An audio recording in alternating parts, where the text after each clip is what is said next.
Hello and welcome everyone. This is Nelly from the JC School of Public Health and Primary Care at Chinese University of Hong Kong. And today's webinar topic is COVID through the UK lens. So we have our Emeritus Professor Sian Griffiths to be our guest speaker today. She is in the UK now and she is very familiar with the situation there and the situation in Hong Kong as well. And we have Professor Wong, our school director, as our moderator. So before the webinar start, we are having some house rules. So we'll record the webinar for future viewing, so please do not record on your end. And evaluation form will be provided at the end of the webinar. So as this is CME accredited, so for local doctors who are going to claim the CME points, please fill in this evaluation form, or you may not get the CME points.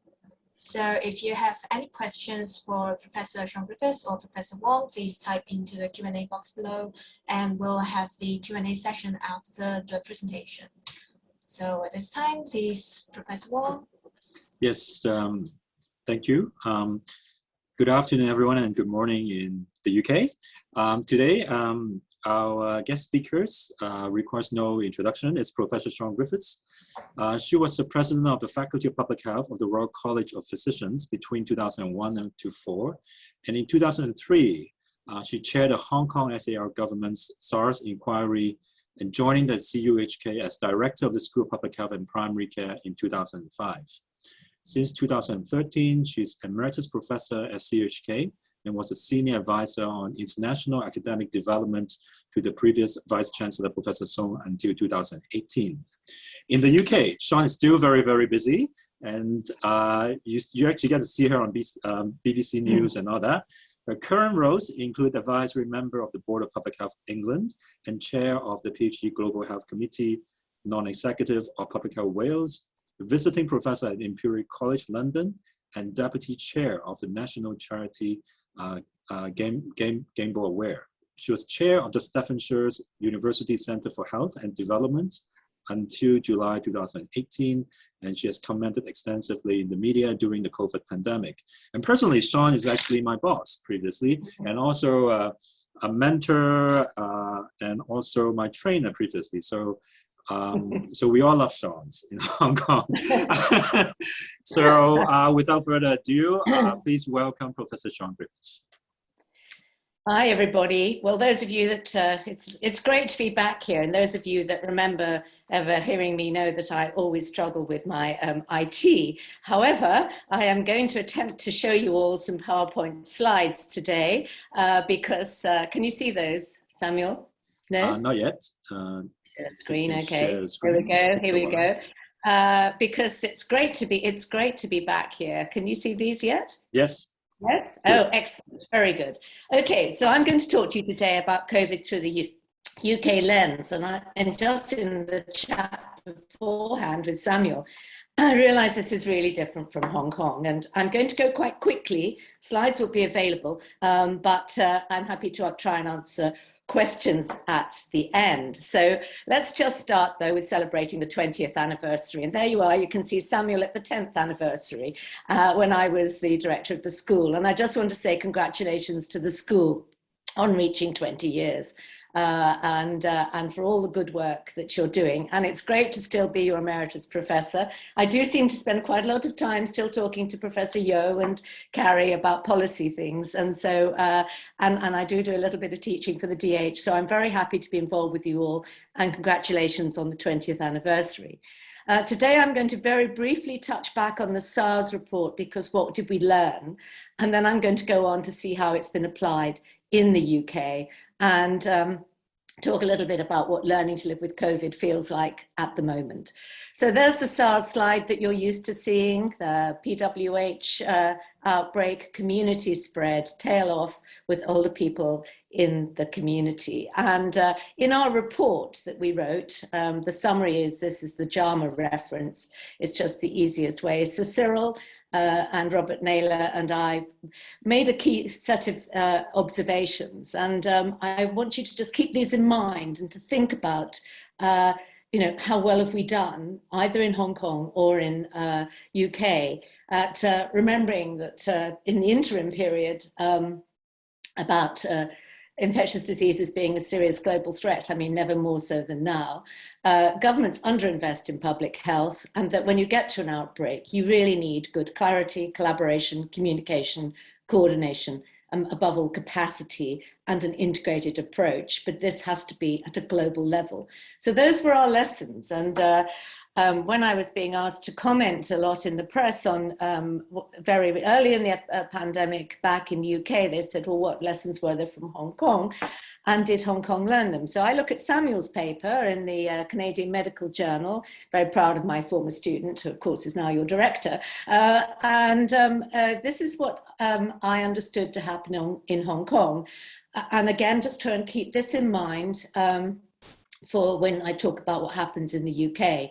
So there were actions, very early actions, and border controls, and cases went to hospital, closures of schools and home, and travel bans were a big issue, control on gatherings, mandatory mask wearing, etc. You all know, you lived through it, and that's a summary. So zero COVID approach, border controls, social distancing, very active test and trace, and underline active test and trace. And so now you've got 50 people in hospital. This is from the CHP website, which I must commend you on. I think it's an extremely good website, and I really learned a lot looking at it. But if you just summarize the pandemic, it looks like this. And you can see that within Hong Kong, you've had small blips. I say small because it's 50, below 150, and on the 7th of September, very low numbers, if any, of deaths. So again, hold that picture in your minds as we go to look at the UK. And first of all, look at this axis.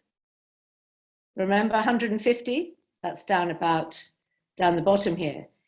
We are running at the moment in cases a day in the UK at around 30,000 cases a day. That was the 10th of September. It has gone down slightly, but schools have just reopened, colleges are going back, and there's a general expectation as people go back to college and work, numbers will go up. So COVID in the UK, this is the course of the pandemic. We had what is now actually a relatively small rise at the beginning of the pandemic in numbers of, this is cases, the cases, and then we had these curves, and again, we've seen this picture this year. And I'm going to take you briefly through all of that. And you'll see here, this is the hospitalization data. And so you're looking here, the number 80,000 here, hospitalization rates, actually running at about 8,000 at the current time. So in the initial phase, we didn't go for such rapid action. In fact, many people would say we were too slow. Initially, it was a disease somewhere else, a bit like SARS. And then it became apparent in February that there was community spread, not least from school children coming back from the north of Italy. And it was, WHO declared a pandemic on the 11th. Our chief medical officers raised our risk level to high on the 12th. Advice was stepped up, but it wasn't until the 23rd of March that we actually went into lockdown. And so this is the statement where we were told, and essentially the driver for lockdown was that the hospitals were beginning not to cope. Our hospitals were seeing large numbers of cases. And so we went into national lockdown. And this is the statement: we were told to stay at home. We weren't allowed to go out or mix. And it was quite hard. One of the reasons why people say that there was a delay was that there was an assumption that in the UK we wouldn't stick to the rules. That actually was a false assumption. We did actually end up sticking to the rules. But so it was only on the 23rd that we went into lockdown. So that's quite a long time after the initial cases. This is the numbers of cases. This is the new UK cases a day. It was about 2,000. Now, there is a caveat here because our testing capacity was way below what we needed. And we'd actually moved to a policy of only testing hospital cases. And that was a disastrous decision and had consequent subsequences because we got massive spread in the community and the disease got a hold in the community.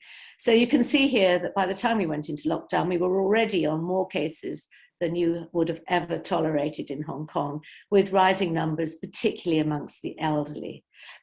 However, the compliance, when they looked at the compliance with the guidance, which we had been given guidance, but it wasn't mandatory until the 23rd, people had been starting to take notice of the guidance. But obviously, once the guidance was brought in, compliance was much greater. And at this time, you'll see here the UK, the death rate beginning to climb and eventually becoming one of the highest in Europe. So in our initial phase, we would say, from a public health perspective, we lacked any coherent plan or strategy. There was a lack of testing capacity in Public Health England, underinvestment. Remember my point about underinvestment. They kept using the mantra, science was driving policy, but the scientists and modelers were advising the Prime Minister to lock down earlier.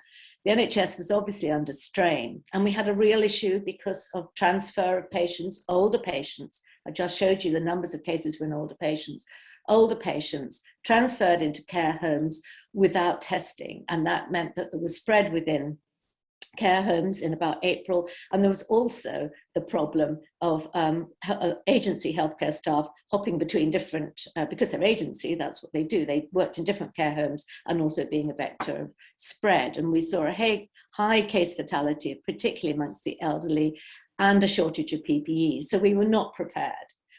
We haven't had a formal inquiry yet because that has yet to be called for England. It's been called for Wales in February next year, but we haven't had a proper inquiry yet. But these issues are bound to come up at that point. As I say, we had good compliance and we had very high community responsiveness. So these are the more positive things. We had a clap out on every Thursday evening. We went to our doorsteps to clap for the NHS, and that was a very moving experience to go out and the whole streets would come together. So you keep your social distancing, but everyone was clapping for the NHS, and that carried on a fair length of time. And there's a huge sense of community and high number of volunteers. And of course, there was the fantastic cooperation against the scientific community. I should have put, it's the recovery clinical trials and the REACT trials from Imperial, two of our key ways of getting the data and the science into the policy making through the pandemic. So that was really the early stage. And then we talked about moving out of lockdown. So on May the 11th, again, this whole thing about moving out of lockdown, this is 2020. There were 5 tests. We often do this sort of thing. And we were constantly looking at the R number at that point, relying very heavily on the R number. PPE, hugely important. We had to see a fall in death rate and the NHS coping. And we also at that point introduced the Joint Biosecurity Unit, which actually compiled the data, which shows that we weren't actually, until this point, we weren't having a way of pulling all the data together. It was bitty data. So we were moving forward. We recognized that we needed proper COVID alert levels, but by now we're in May. And there was a claim that we had a route and a plan. And that we needed to get back our freedoms. So this theme is we need to protect the public, but get back our freedoms. And this whole theme of freedom is one we might want to talk about at the end. So we had 5 tests for adjusting lockdown. Can the NHS cope? Are the death rates falling? Does the data show the infections in control? Have we got the PPE? Are we coping? And then it was drawn out like this. So we had 3 steps. So this is May. So the R below 1, as it was going down, we were allowed out more. And then schools could reopen. And when we could eat, we could gradually go back to places of worship, leisure facilities and hospitality. So our lockdown had affected all of this. and actually the lack of exercise is reflected in the average weight of Britain having gone up during pandemic. So it's and this is the sort of information public were given. This is sort of as we were coming out, as we went into stay alert, as we were coming out of lockdown.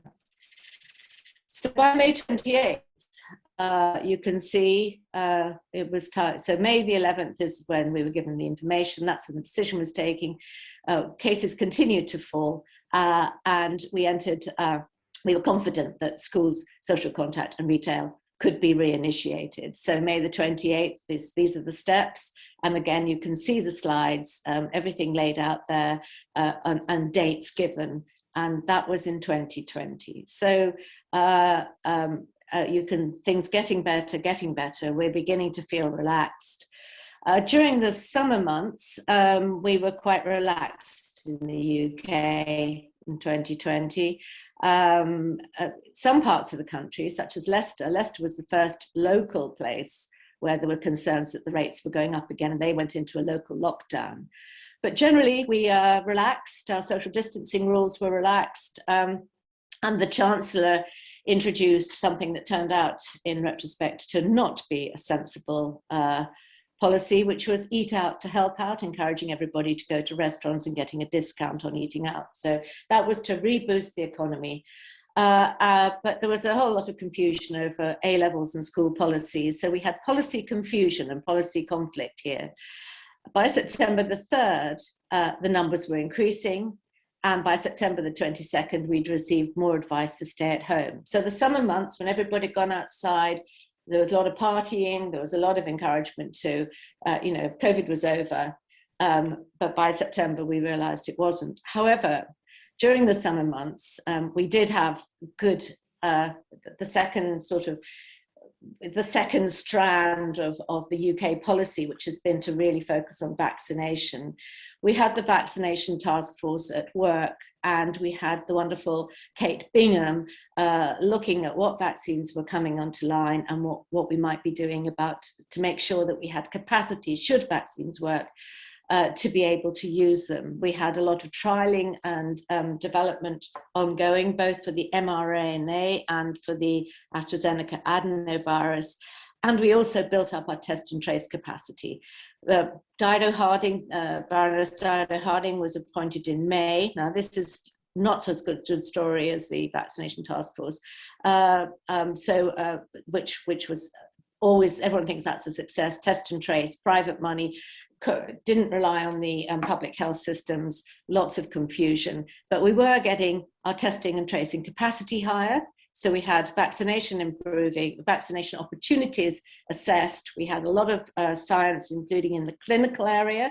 Peter Horby, who used to work in Vietnam and used to come to Hong Kong, and I think was associated with our school, Samuel, because I was his tutor at one stage. He now is Sir Peter Horby, leading the recovery trial and the new centre that's been developed. He was the first one to really publish the results that said, don't use hydrochloroquine, but do use steroids. So NCT, randomized control trials. So we had a lot of trialing, we had development of vaccines, we had development of our test and trace, but we were pretty confused on travel, and we remain confused on travel. So just to emphasize for you the work of Kate Bingham, and she signed contracts. She's a venture capitalist, and she did a sort of what's likely to work approach. And we secured a lot of vaccine in the UK early in July, before they were actually trialed for and shown to be safe. It was a risk, but it absolutely paid off. So, however, if you go back to September, we had the relaxed summer, and we started to go back into tougher measures. And we went to work from home, and we went into lockdown in various geographical areas, and we closed the schools. And there was still criticism, and there has been throughout, that the modelers and the scientists often think that the measures taken are taken too late and too little. And I'll come back to that again right at the end. So we will go back and you can see from these maps, these are the sort of maps, we had fantastic information by this point. So this is pillar 1 and pillar 2 were different ways of testing. And if you combine them, it just showed you the case rates per 100,000, because that was being used as an indicator. What were the case rates per 100,000? And the darker the color, the higher the case rate. And you can see here, it's the north of England. And this is the change. So this is actually showing you what were the changes at the end of September. And you can see this huge increase here in the northeast and also here, whereas down here in the southeast, things didn't look too bad. So this is an increase in cases but patchy across the country. However, the case rates continued to go up. And we saw spread, and you'll see here that the Prime Minister says these figures are flashing at us like dashboard warnings. We must act now. So we had yet more information, and you can see here, it's still the elderly who are most affected, being admitted to hospital. And that's just a later, you could see the spread is occurring the following week after the 23rd, spread continuing very fast. Particularly in the northwest. So we went into another lockdown from November the 5th when the R was above 1.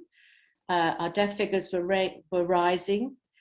We had more COVID patients in hospital and we were heading up towards the previous peak. However, the good news on the horizon was that Pfizer vaccine had tested and as the PM said, what I can say is that if and when this vaccine is approved, we in this country be ready to start using it. We had ordered a lot of doses and we were putting all our hopes on vaccine working. So that's just to summarize some of the other things that were going on. This is the education, the slipping back of learning. What do we do for students at Christmas? What about regional inequalities? What about the hospital waiting lists and people with conditions other than COVID? And what sort of local action might we be taking? So those are the sorts of things in discussion at that time. So you'll see us here. Here we are. There's the relaxed summer. There are the cases up. There are the cases going up in September. And we got information like this about heat maps, which show you confirmed cases. This is the sort of information we were given at the end of November, which shows you the parts of the country that were most likely to be hit. And you'll see here, London and the Southeast, not too bad, actually, not too bad. It was mainly the Northeast, the Northwest, and the East Midlands. Then we had the announcement that there were going to be that the test and trace was really kicking off and we were going to have much more capacity to test, including LFTs. And we also were able to see that local activity, in Liverpool, they'd put in what we call surge testing, which I think is quite common in Hong Kong, which is where you have a certain area and you throw a lot of resource at it to actually do the whole population and look at the whole population and try and detect cases there. So that experiment had worked. And in November 26, we brought out our first winter plan, which introduced tiered system of restrictions based on the information, as I showed you from the heat map, that the rates were different in different parts of the country. Then there was this whole thing about which tier are you in and is it going to change? And those are the criteria that we used to look at the tiers. So by November 26, we'd had alert levels here, we'd had national restrictions here, and things were beginning to look better. People were feeling more optimistic. We were getting towards Christmas and everybody thought things are in control and we're getting towards being able to vaccinate. So we're getting things into control. So when you then, and this is the sort of way they looked at the levels, who should be in which tier, and depending upon where you were, looking particularly at your weekly case rate and the changes, which tier you were going to be in. So that's, and that's just another picture from the other one. So then we get to the point where we're able to have the first vaccine, the MRHA, the Medicines Health Regulatory Authority. This is the beginning of December. This is again talking about the fact that the vaccine was safe. and we gave the first vaccine. However, what we suddenly saw was, if you remember the last slide I showed you was in November, we suddenly saw this increase in cases in London and the Southeast. And so the question was, what are people in the Southeast doing differently? This is around December the 1st. What are people doing? Are they doing something differently and behaving differently in the south of England from the north of England? However, it was obviously not just that, because we also saw here, this is this is just cases, and this is how the cases changed, and you saw some hotspots, and you saw how the spots got hotter, and you'll see here Kent. This is Kent, this is London, this is Wales. By November the 20th, they decided that tier 3, they had to create a new tier, particularly for the Southeast. And of course, in retrospect, we know what the problem was. The retrospect was the Alpha variant, the Kent variant, or the UK variant. Now, we call it the Alpha variant now. So this is just a little way in which, let me just go back a minute, let me just show you. That's what happened, which is why monitoring case rates is so important. This is the Alpha variant. This isn't the Delta variant, which is more transmissible. So we get to a point where we are now looking at Christmas. This is the December 9th, and you'll see that you've now got a tier 4. So that's basically lockdown.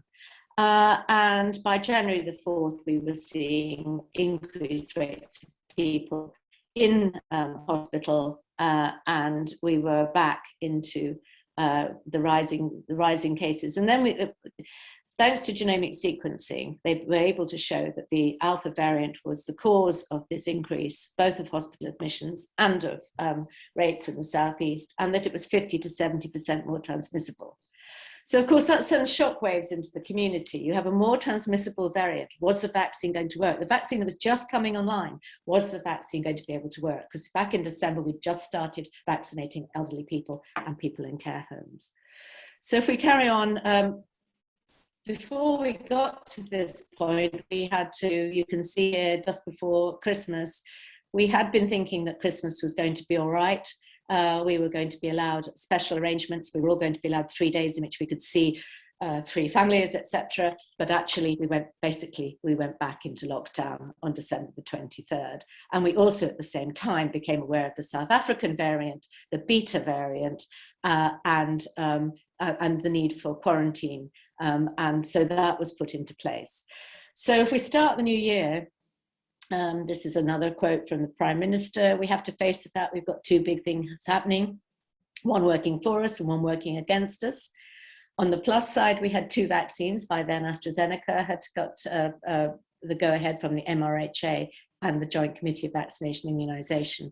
What happens is the MRHA look at the science, the Joint Committee on Vaccination and Immunization look at whether or not and how a new vaccine might be applied in the population.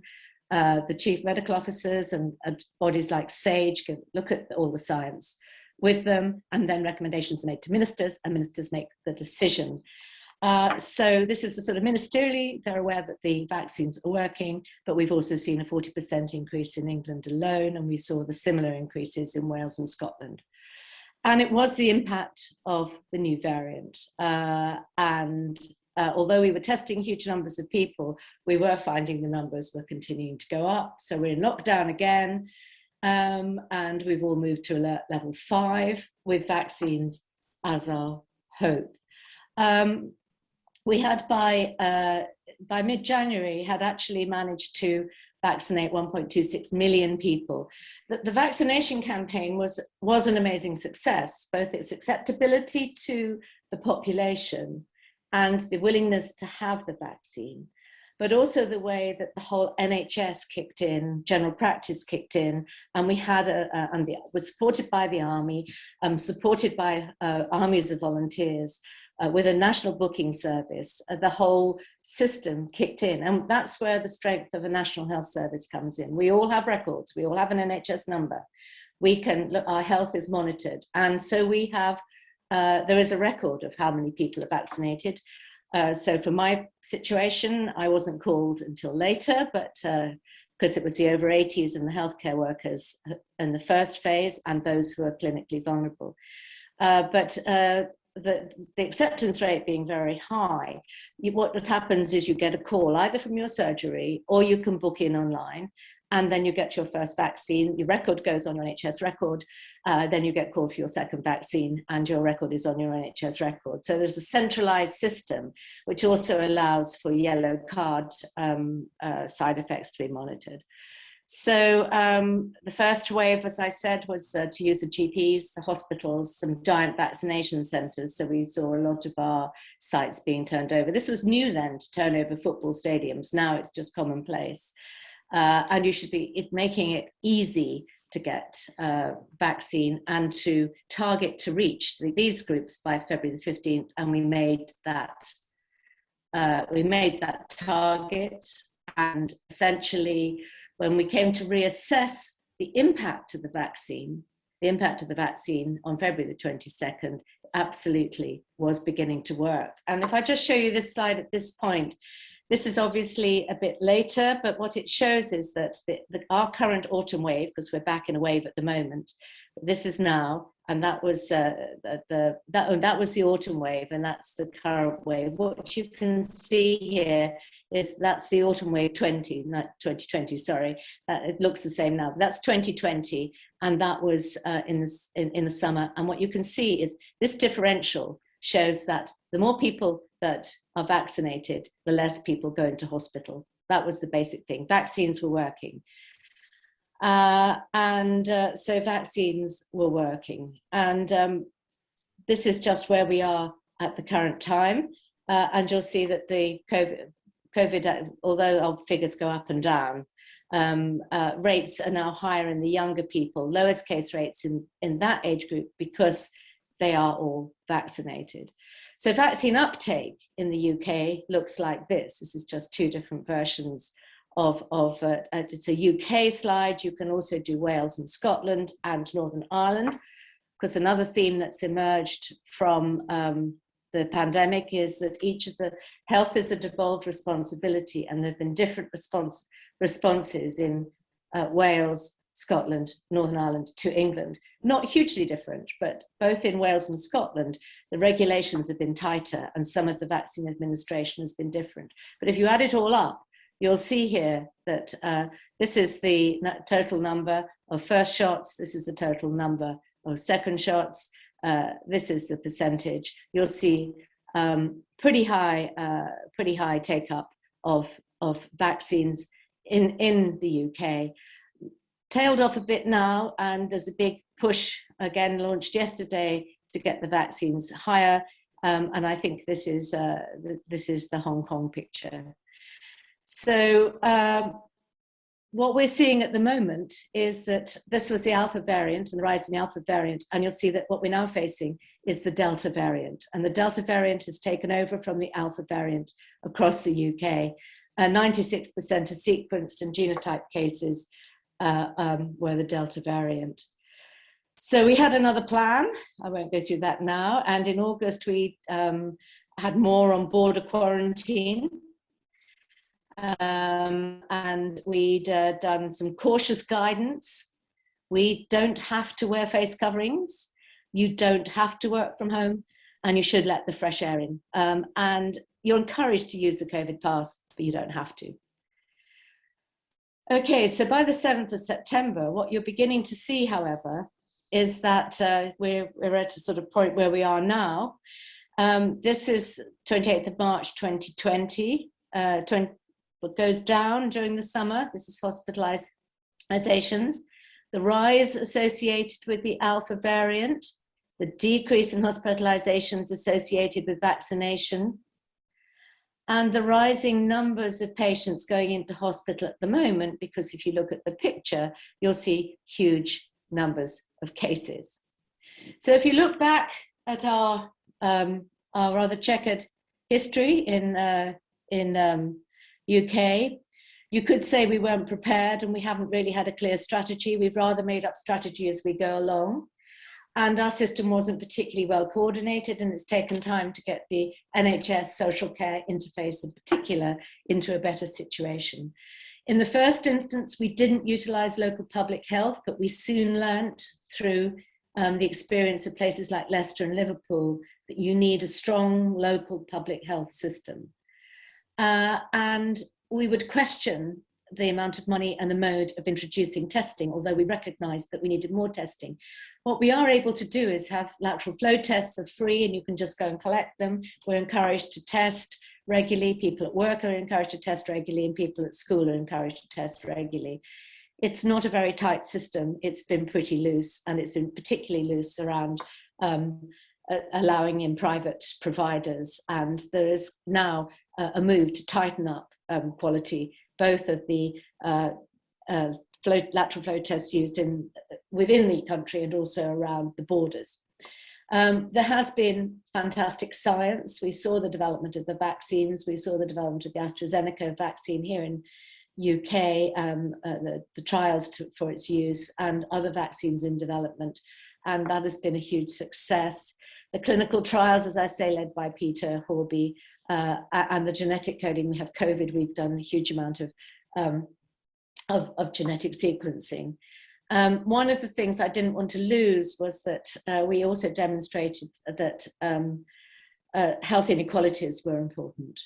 And what we found, wherever we had a peak, that a lot of the cases were, when they're in certain areas, were also among certain ethnic groups, particularly among Black Caribbean community and Asian community. And that was in part due to the jobs that people do, in part due to the social conditions in which they're living, the housing, etc. And it's not about ethnicity, it's about social factors and health inequalities. And there's also increased vaccine hesitancy amongst certain groups. And that's being dealt with by focusing on who they are and how we actually need to target minority groups appropriately, particularly using religious institutions.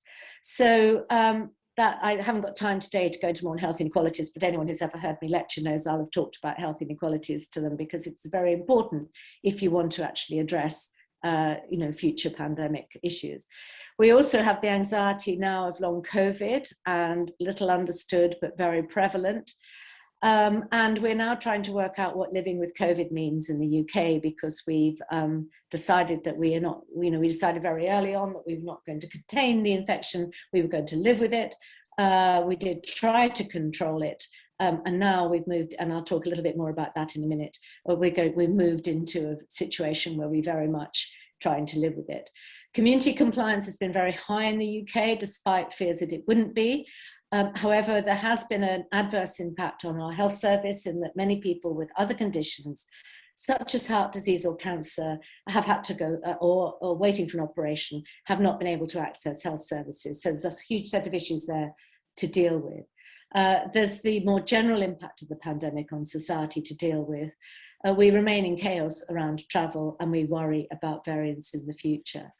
So we have a sort of balance of good things and bad things that we're now trying to deal with.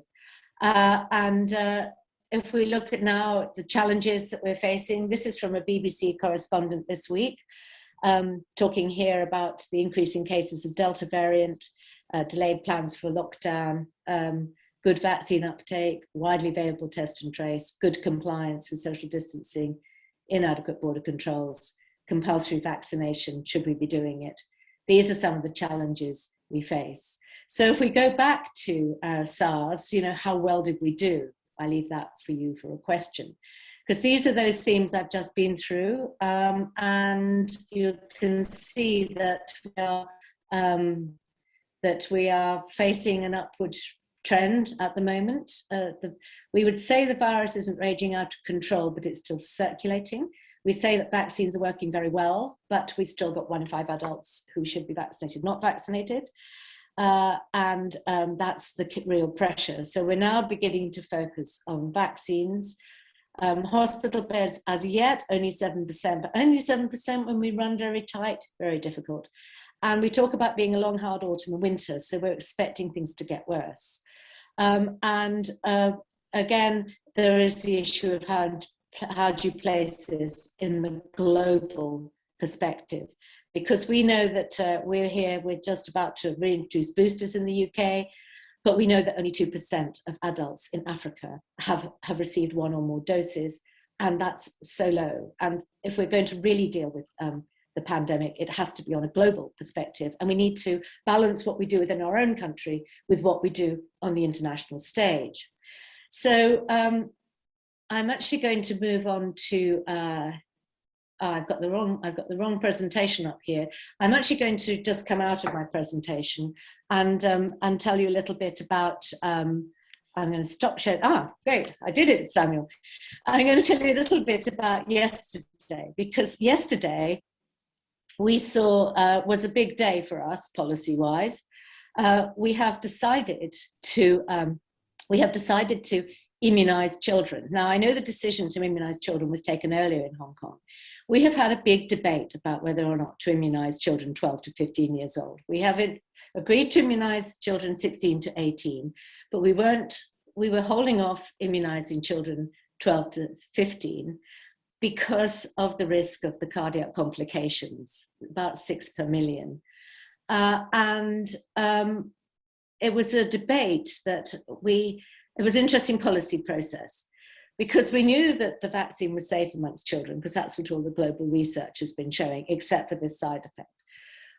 So the MRHA, our medicines regulator, had said it could be used. Then the Joint Committee of Vaccination and Immunization examined it, and they came out saying there was a marginal benefit, but only a marginal benefit, not of a great enough size to recommend to ministers immunization. And they kicked it to the chief medical officers, because they said, what you need is a public health view. What's the public health view on immunizing 12 to 15-year-olds? So the 4 chief medical officers, remember I said we now work as 4 different administrations in the UK, the 4 chief medical officers looked at all the evidence, but also looked at the evidence on social impact on children, the adverse impact of not being in school. And they decided that overall, the benefits of staying in school, the benefits on child mental health, the benefits on decreasing risks of social isolation outweighed the anxieties about the clinical situation. So we are now kicking off a campaign to immunize 12 to 15-year-olds, but we've been very careful throughout to talk about consent.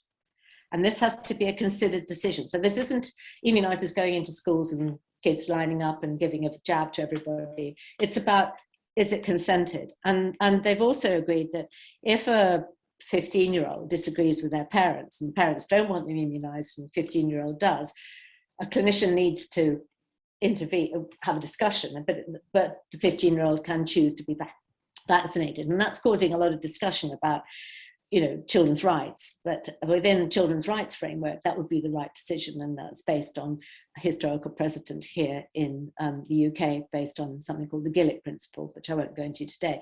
So we're starting to vaccinate children. Interestingly, in England, it's going to be a school-based system with the NHS going into schools and immunizing. In Scotland, they're opening up centres and for the next 2 weeks and saying to kids, you can just drop in, and they're using schools to mop up anyone who hasn't, give them the opportunity to come forward in school.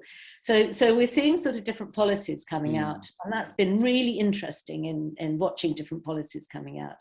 And you have to then say, what are the political issues about that, or what are anything else? So, and also yesterday, we've had a debate about boosters. Are we going to use boosters? Aren't we going to use boosters? Are we going to use the vaccine in Africa?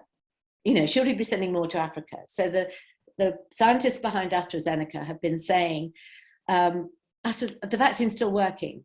You don't need to know what level of diminishment of, you need to wait until the vaccine's not working, because we know antibodies are decreasing. You need to wait. You don't need to do boosters until that point. But the politicians have been very keen, because many other countries, I think 9 other countries have already started boostering and 17 others are looking at it. So the whether to booster or not has been an interesting debate, and it's been doing this. It's been swinging backwards and forwards. Eventually it was discussed, and so we started out saying we'll give boosters to the highly vulnerable and we'll give boosters to healthcare workers. We now say we'll give boosters to everybody over 50. And you have your booster after 6 months and you get one shot, but it's a Pfizer or half a shot of Moderna. And that's the science behind it. So and if you haven't got either of those available, you use AstraZeneca, which is quite interesting. And so the whole AstraZeneca story has been quite interesting, but we're moving more and more towards using Pfizer in younger people. So we're starting a booster campaign in the NHS, and we're going to do it alongside our flu campaign. Because of course the big threat this year is flu. Because we were social distancing last year, we are all at risk of flu, and we need flu vaccine and we need COVID vaccine. So those of us that are going along in the first waves, that's all over 50s, will be getting a shot in each arm as soon as it can be organised, because we're very worried about flu. We're worried about RSV, respiratory syncytial virus, in young children. We're worried about winter pressures, and we're particularly worried about whether the NHS can cope. I mean, you have to put that in the context of, we had 26,000 cases yesterday and 8,000 people are in hospital. 26,000 yesterday. Our average last week was 32,000 a day. And we're seeing a slight increase trend up in hospitals. So the third thing that happened yesterday was we have now got a new winter plan. And the winter plan has in it, rely on vaccinations, use the test and trace system, advise the public, guidance, not reality, no compulsion here about things like face masks and social distancing, but go to work, go to school, mix, and play an international role. So there are those 5 streams in the plan. But then that's plan A. There's a plan B. And this is what's got politicians really nervous, because what it's actually shown is that across the UK, this is about science and politics. And the science says, we need to watch this really carefully. We're starting from a higher base this year than we were this last September. We saw the case rates go up as we all went indoors. The case rates could easily start going up again, and you need to act. And so if you need to act, you need your vaccination rates high, numbers rate, should you not act earlier than later? The politicians, particularly on the right wing of the Tory party, are going, we don't want any restrictions. And so the government has to sit between you need to have restrictions on tap and you need to not have any restrictions. So we have a plan B, with very unclear quite when plan B gets implemented, if at all, because plan A hopefully will hold us in check. Plan B is compulsory face masks, which we don't have at the moment. There's no compulsion. Will be work from home. We'll still try and keep the schools open because we've seen the issues around social disruption, and COVID passports. And of course, that's been the other big debate, COVID passports. Should we or shouldn't we have to show our vaccination status when we go in anywhere? And we don't have compulsory COVID passports, and they've ruled against them. Although some industries are starting to say, I do want to see double vaccinated employees. Some theatres are saying you need to be double vaccinated to come in, or you need to at least be tested. So there is some difference between government policy and action in the community. But in general, you don't have to do anything. We have gone to be, as Boris Johnson said, the freest society. We wait to see where that takes us. It seems there are many complex decisions for the government. Complex. And they seem to be quite extreme too. Like from your plan B is very different from plan A. Well, plan B is back to a sort of type of lockdown. And the question is, I think the thing that people want to do is, the government desperately don't want to have anything called lockdown. They don't want any compulsion. And so it's left up to citizens, but it's very difficult. So for example, I was on the train coming back from London last week, and everybody was wearing a mask. But when they first come on, they look around, but everyone was wearing a mask. I went into the dentist yesterday. Someone came in without a mask, refused to put one on. It's if you don't have mandatory, it's difficult. However, people in general are pretty aware, and so you go shopping, vast majority wearing masks. Still got the separation at the till. Still got measures in place. So the supermarkets, people are taking responsibility. But you can go to the bar and a pub. So you know, let's go to some question that we have. Sure. We have quite a few questions. The first one is from Roger Jong, Dr. Roger Jong. Oh, hello, who Roger. you know. So Roger's question is, can you comment on the zero COVID policy versus the UK precarious lockdown, reopening lockdown approach, which seems to him that zero COVID is almost impossible and is disproportionately hurting the people who are socially disadvantaged to start with. So do you think there's a middle ground that we can take? Yeah, sure. Hi, Roger. Yes. Well, we lost zero COVID right back in beginning of 2020 because we didn't recognize it could come from somewhere other than China. We thought it was just going to come from China. Then we found it was coming from Italy. And then we found, of course, one thing I haven't mentioned is that 1/3 of cases are asymptomatic. So you've got an asymptomatic variant, possibly a different variant, spreading before you realize it. And it took us, because our testing capacity was poor, we didn't recognize it. So we didn't get there. So we're living with COVID. So we're practicing living with COVID. And Roger, you're absolutely right about disadvantage, but we found our disadvantaged communities were doubly disadvantaged and the growth of inequalities in UK. So I'm not sure it matters what your policy is unless you have a positive discrimination towards more deprived communities or more vulnerable communities or communities where you know there is a factor such as increased rates of diabetes amongst Black and Caribbean community. So we found that more diabetics who happened to come from that community were likely to be admitted to hospital. So disadvantage definitely needs to be taken actively into concern. And I would have thought that within a zero COVID, your opportunities are decreasing all the time. So your social opportunities are decreasing. Your economy presumably is being impacted. And you can't bounce back because you're not changing anything. So yes, I think, but I don't know that our living with COVID, we have to be very wary that we do focus on improving housing conditions, getting messages to the right communities, looking after the poorer communities, making sure that if you are isolating, you have financial support. All of that is very important in underpinning, be it zero COVID or living with COVID. Yeah, and the next question is related from Paul I. Hi, Paul. So the pandemic has made the health inequality issues worse, and people are becoming unemployed. The poor in general becomes poorer. How could the government help these people, and any framework of strategies available, for example, in the UK? Well, in the UK, it's really interesting actually, because what's happening at the moment is certain sectors are opening up and people are changing jobs. So they're finding it very hard to get lorry drivers. Now that's partly to do with Brexit and the UK travel policy, but also partly to do with people not wanting to go back to doing long distance lorry driving. So our supplies, today our inflation index has gone up, and that's partly to do with supply because our supply is diminished because of the double impact of Brexit and COVID, and not being able to distribute things. There are farmers who can show that you can't distribute goods because you can't get the drivers. So you see a discombobulation.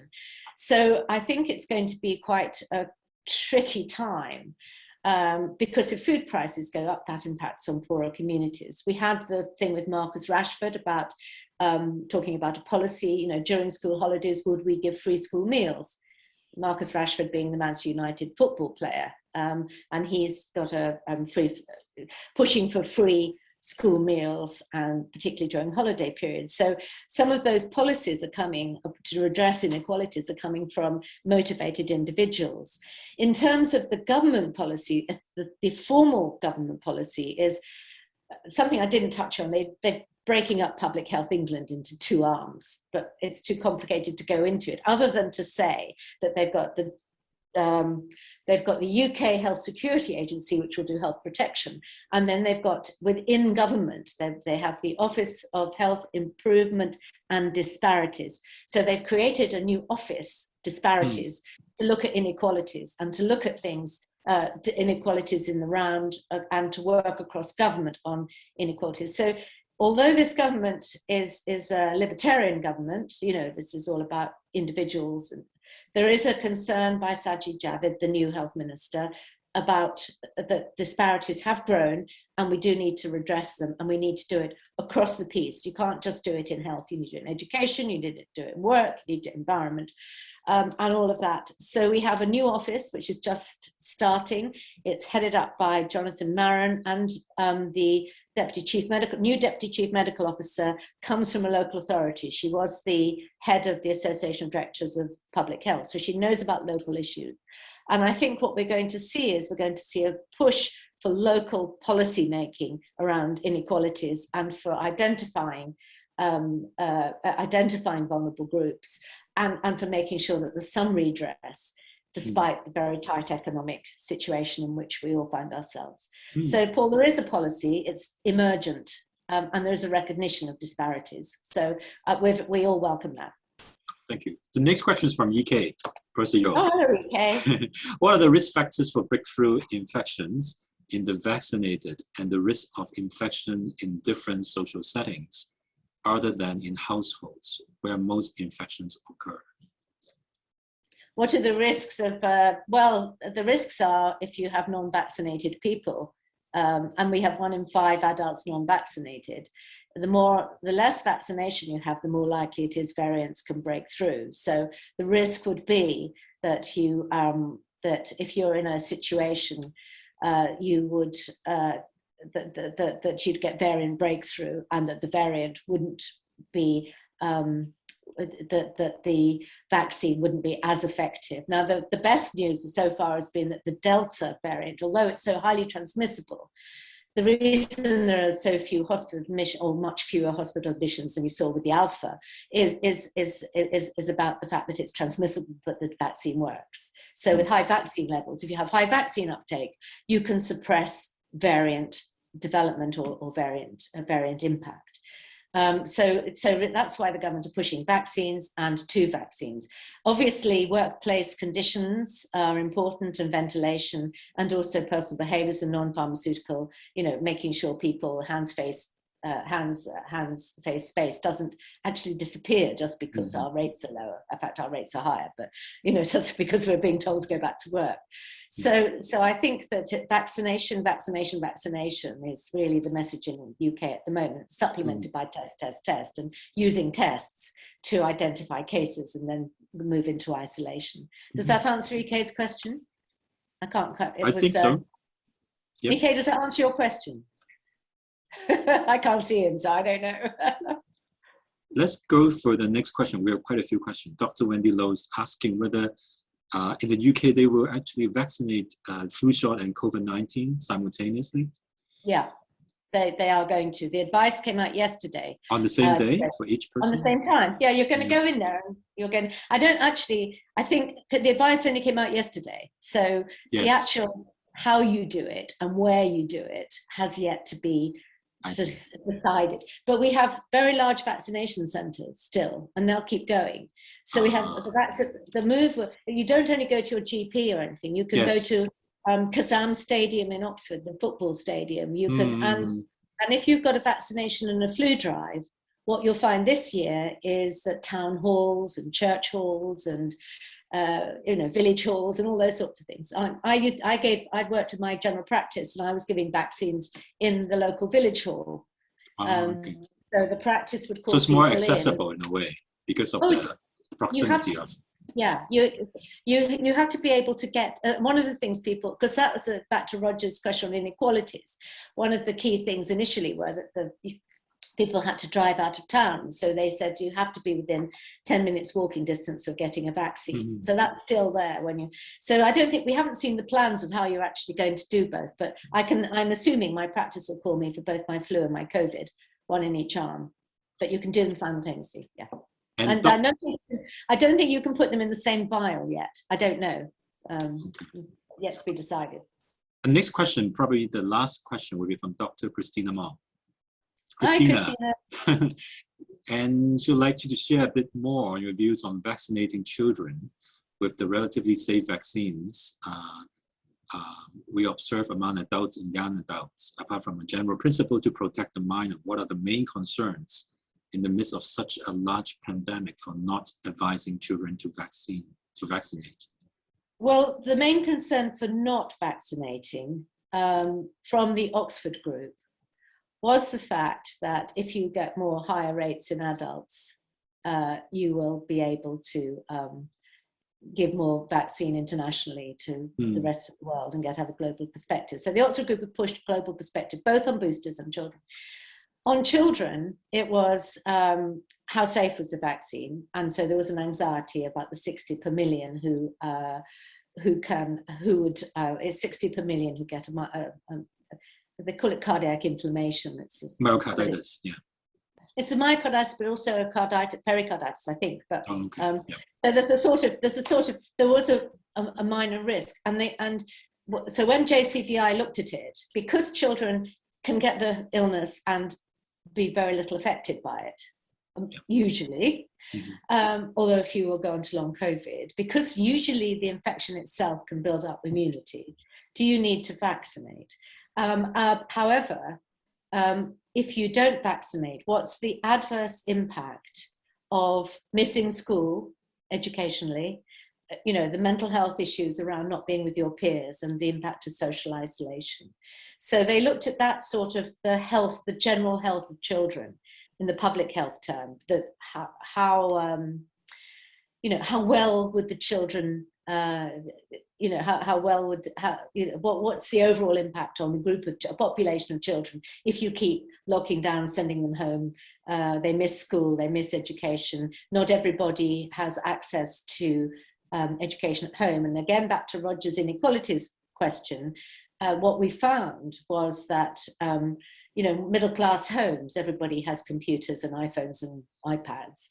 In poorer communities and less affluent families, you'd all be fighting around one phone or something, and you'd have more than one child. And so the impact of homeschooling was more detrimental to poorer families. Exactly.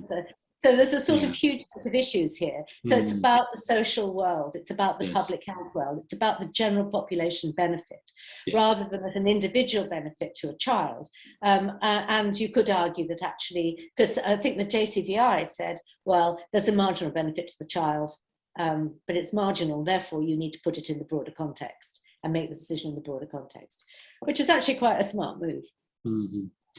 I just realized I missed a question from Eliza Wong, who asked about, England has quite a good vaccination rate, right? About 66%, some places with 70%. Yeah. So what is the key enabling factor you think that helps? I think a very positive attitude all the way through to vaccination. We don't have any mandatory vaccination in the UK. We never have had. We may have for healthcare workers if we see the numbers going up, but that's another issue. We get high rates of vaccination in general because we get it on the NHS. We have free vaccination on the NHS. When a child is born, you all get your book and you're given your appointments and they're sent to you and you comply. So the compliance with things like vaccination, it's not as high in adults with pneumococcal or flu, for example. However, it has gone up because everybody sees the benefit of a higher vaccination rate. So there's a sense in which there's a community value, a national value, a belief in the NHS, a belief in also wanting to take pressure off the NHS. I think our collective belief in a national health service, free at the point of delivery, is really fundamental here, and a cohesive approach. So people are taking responsibility of that. People take responsibility because what you don't want to do is find you can't go to hospital to get, if you've got a heart attack because the beds are full of COVID. You actually want to be able to have the NHS, and there's been a lot of sympathy and empathy for the healthcare workers, such as demonstrated by the claps on Thursday evenings at 8 o'clock. So I think it's a sort of mindset. I think also we were very quick. As I was talking to you, I said, way back in, was it November, we were already talking about the vaccination campaign that might be introduced. We were back when Moderna was introduced, was the first trials on Moderna were optimistic. We were immediately reporting them, as well as the case numbers going up. So we reported vaccine development all the way along, and very much tied into into making it work. I think, yeah. you know. Along that line, how do you? Not very much vaccine skepticism. I mean, there is vaccine skepticism, but not very much. And if you want to see a very good put down on vaccine skepticism, look at yesterday's press conference with Chris Whitty, the Chief Medical Officer, on the BBC. They're featuring it quite a lot on the BBC because he did a very big put down to a journalist who said, what about one of the stories going around that was a false story. So I think we are very much, I mean, he says it's, medical ethics require us to refute these stories and to encourage people and to explain and to make efforts to explain to people about the vaccine and to explain. And there was a big effort in, as I said, in minority communities to do it, to produce discussion and literature in people's own language. So important. Along this line, this is really the last question because we have run over time. So in Hong Kong, the elderly vaccination rate is relatively low. But in the UK, it seems to be better. So what would be the learning from the UK in terms of vaccinating this group? Well, you need to vaccinate in elderly homes. You need to vaccinate in hospitals. You need to vaccinate in the community centres. You need to vaccinate. You need to make vaccination the norm. And I think, and you mustn't charge for it. It must be free. I don't know if you lot pay. Are you paying? I get confused. Free. I was going to say there's so many echoes of the British free. NHS in the Hong Kong system, but you need leaders to really emphasize the importance and to show. I mean, I suppose another thing for us is that we get more freedoms if we have vaccinated. Yes, that's true. Carrot and stick. The more we're vaccinated, the more we can do. And that goes back to the COVID pass issue. In France in the summer, I use my COVID pass to go to the bar, to go to the shop, etc. They're not the shop, but to go to a concert. You just show it. It's not a big deal. You've got it on your app. So you do need the support system. So we do have the apps too in Hong Kong. I think you have. I think you have all the bits. I think you just need the policy. I think you need the policy, and you really have to say, how long can you do zero COVID? Because the world, look at 2% of Africa. I think many people are asking these questions. Yeah? How long can you? And so we're sort of launching a bit headlong into living with COVID. And I think a lot of us in public health and science are going, possibly too quick. And we need to act quickly if we see the rates going up much more, because the hospital system mustn't fall over. But we accept that there will be COVID. There will be COVID boosters. Probably in the long term for older people, one COVID booster for kids. We just think that that's the way it's going.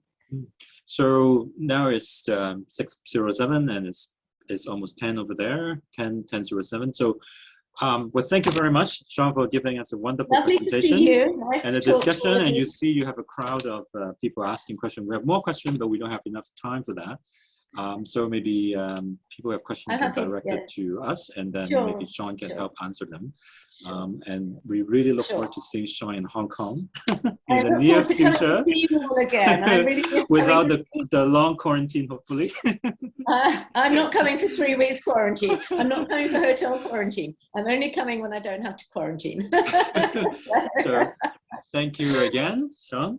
Well, thank you, Samuel, for inviting me. Nice to talk to you all, and I do hope to see you all again at some point. Thank you for all the questions. Thank you. Thank you, everyone.